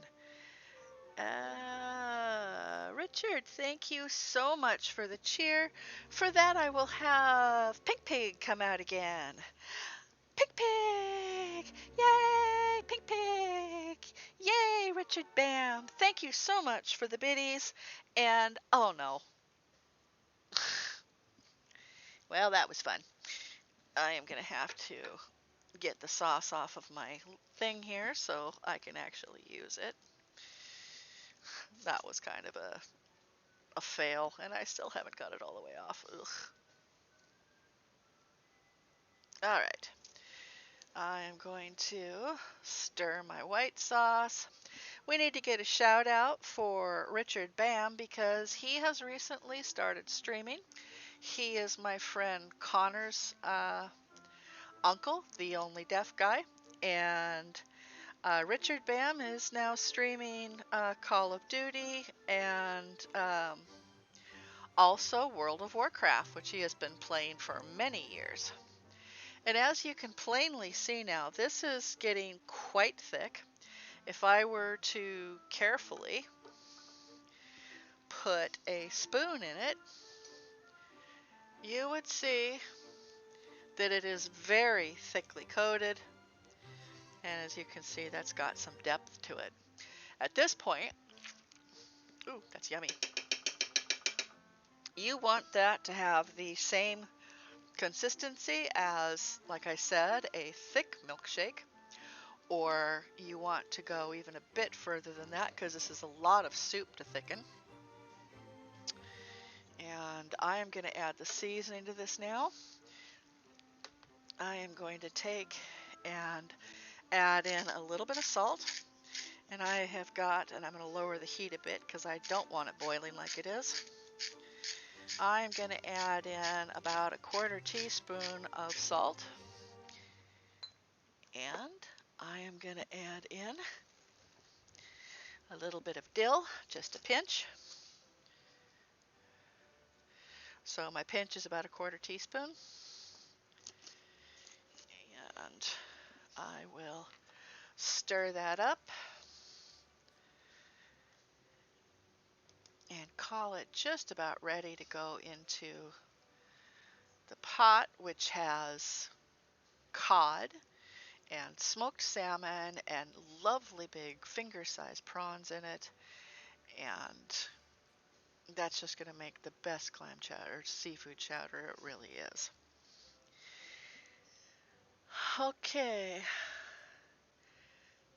How many have we given away so far, honey? Is that 4 or 5?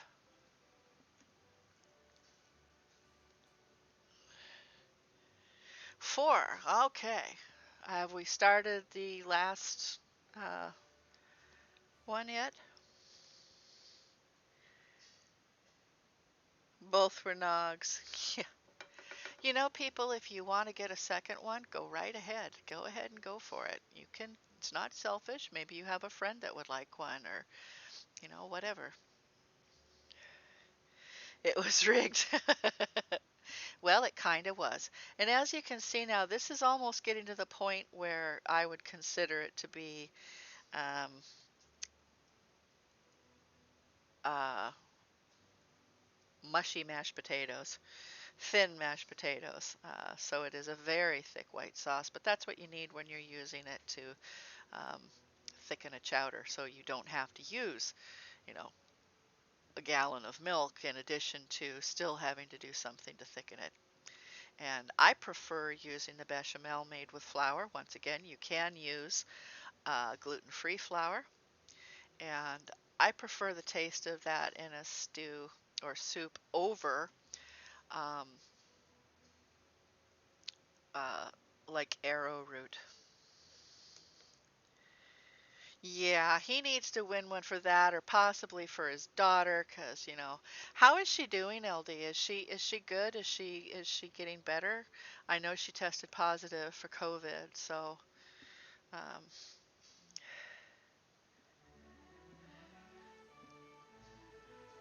all right. I think this is thick enough. It has its own.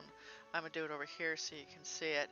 It holds its own thickness now, so that's about the point that we want to add it to my chowder. So now I've got that removed and stuck over to the side. I'm going to move this off to the side for now because I do not want it to continue heating. And I'm going to open up my pot of clam seafood chowder, seafood chowder, and I will start adding this in by the scoop to thicken it.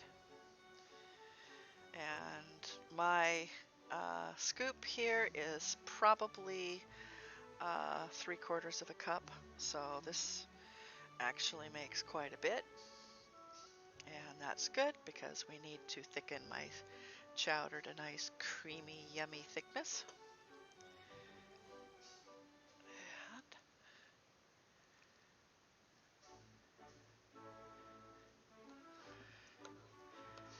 It would be nice if I had a second camera. That way then I could show both areas of where I'm cooking without straining the range of the camera that I've got right now. That is part of what our stream goal is for, is equipment to improve my stream, and that is also where any sub money goes. It all goes back to the stream. So that's a good thing. All right. Now I have got the most of the bechamel in here. Take that off even further to the side, move my wine glass out of the way, and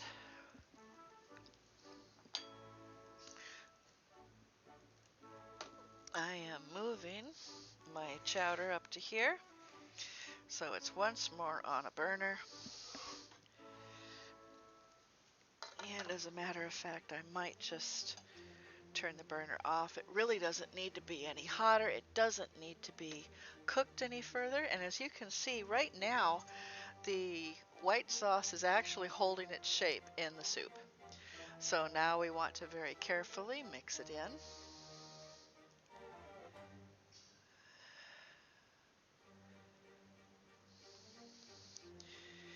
And for those of you that missed it, this has 2 pounds of cod in it. It has a pound of shrimp, and it has 4 ounces of smoked salmon. And as you see, the thickness here, it is thickening up, it's turning white.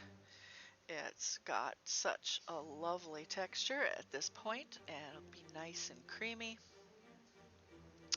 I should have probably gone a little less on the milk or on the water, so instead of doing 1.5 liters, which really wasn't necessary at the time, I probably should have gone with just 1 liter of water, and it would have been a bit thicker when it ended here. But I still have more bechamel I can add to it, so I'm gonna. And it is seizing up nicely when it's taken off of the heat. So what I have got is some very thick bechamel, and I am taking it all the way up to the rim, baby. I will add some more to that later. I've really only got maybe half a scoop left. So that has got 4 cups of the bechamel in it as well. And I would be a little less ginger about how I was stirring it if it wasn't for the fact that it is within 1/4 inch of the top of the container.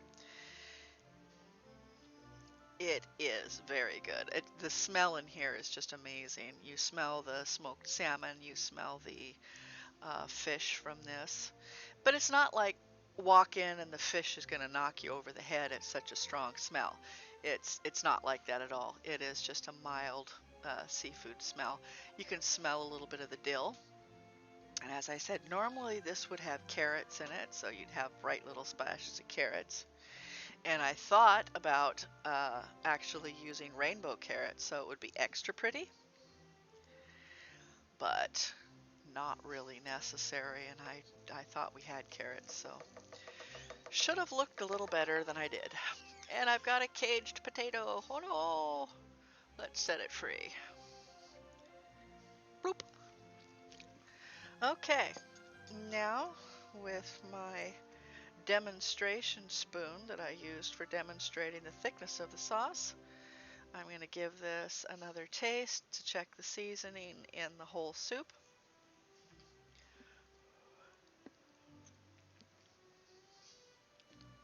Oh, that's tasty. Like a good chowder should, what you taste in here is the fish. It's creamy, it's just lovely, yummy that way. The fish is all cooked to just done, and I'm going to add a little more salt because it needs a little bit more salt. So this is probably adding overall a teaspoon of salt to this. You can obviously add more to yours to taste, but I would wait until it was actually cooked so that you have a more accurate account of how much salt is in here. Because as a very wise person, my grandma once told me, you can take out salt, or you can take out anything from the dish if you have too much meat, if you have too much broth, but you can't take out the seasoning, you can't take out the salt. Once you've put the salt in there, you're pretty much stuck with it. So if you can see it here, I have got a lovely shrimp on top there. I've got potatoes and celery and onions, and I have cod, and I am going to serve that up now in a nice big bowl. And this is a oven safe pottery bowl, and it is made in a lovely pleasing style. It's got handles for soups and stews. You can put it right in the oven, and for making French onion soup, for when you broil the cheese and all at the end. So I am going to give it a bit more here. And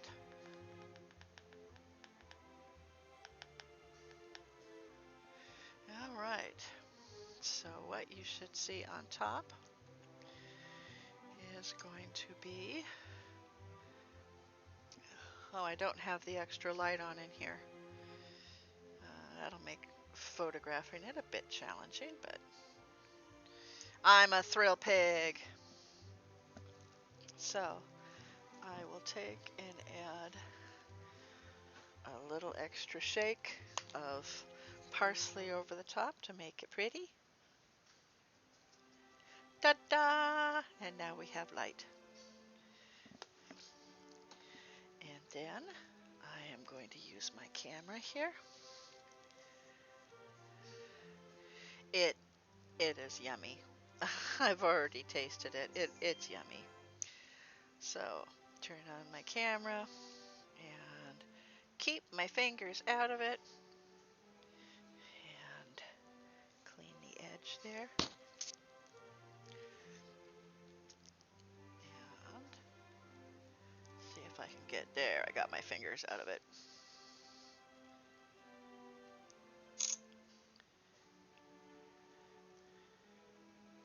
And a little bit of a close-up here. Okay, so I will be posting that picture after stream. Meanwhile, here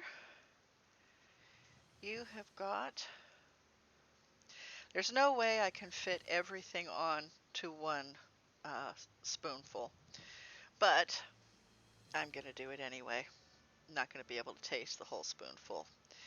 But what you've got here, I'm going to pick it up, is a big piece of cod and a potato. There's some celery and onion in here. And of course, here's that big shrimp. I'm going to take a more ladylike bite. And if Andrew brings me a spoon, and pardon me, another bowl, I will give him a serving of this. And I'm going to taste it now. It's got the smoked salmon in the bite too.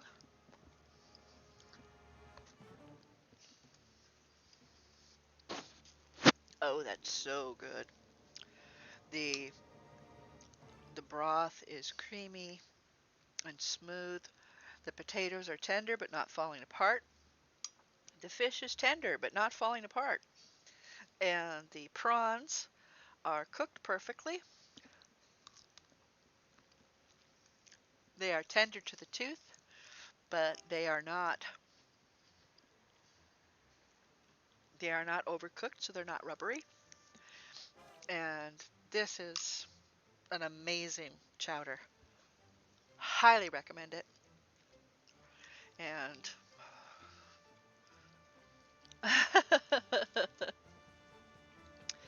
okay, honey, let's force the last giveaway and find out who won the last one.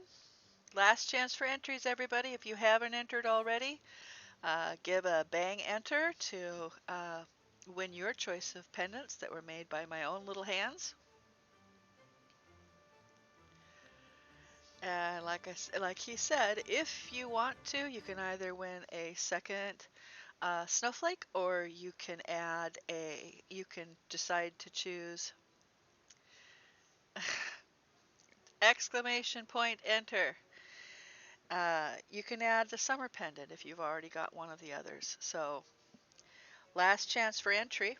I'm going to eat another bite of my soup because it's really good.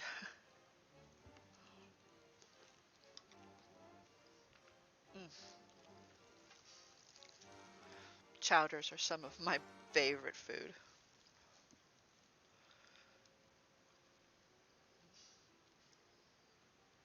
There you go. Yes, it's a hashtag, but we also call it a pound over here, so.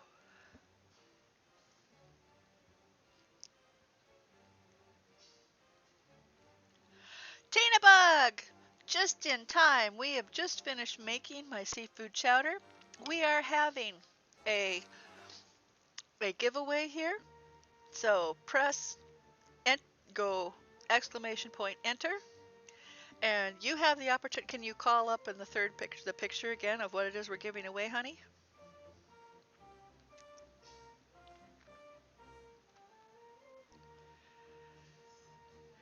These are the pendants I am giving away.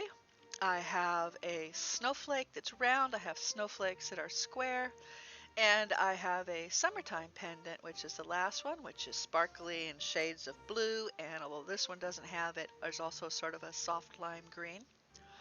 And you win, you donate to someone else, you can give it to your child, wear it yourself. So press enter and go for it again. Thank you. I am very proud of them. I made them with my own little hands. So, closing now. Nagatron, you have won another necklace.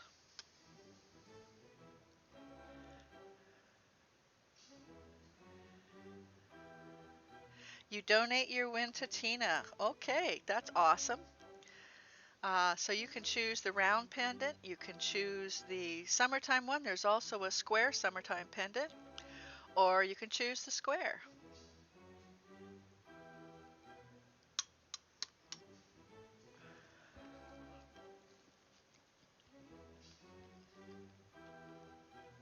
All right then. Why don't you whisper to Andrew? Tell him you want the round snowflake and give him your address, and we will mail that out to you on Tuesday. That was incredibly kind of you, Nog. That was very sweet. Thank you so much for donations. Thank you so much for being here. On Tuesday, we will be making Fettuccine Alfredo and pasta carbonara. And let's see, who do we have on that we can go to? Is there any cooks at all? No. Okay, so who have we not rated? Let's go for Ocelot 1961. He has just come back to streaming again, and he is he had COVID and he's doing better. The stream is 6 o'clock Pacific and it will be 9 o'clock your time, but it's okay because these are very simple, easy, fast dishes. So now I'm going to say thank you so much for coming and celebrating my good news that my dog is going to live and he has full recovery. He just dropped off. Let's see if he's still on. Or did he die? Yep, he just went off. Okay, let's go to acidic virus instead.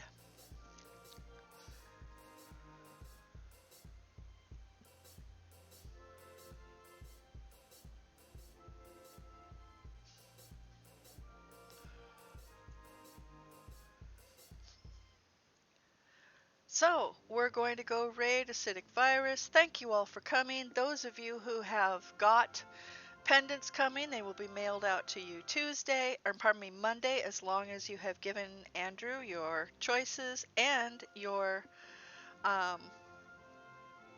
address. And I thank you all for coming.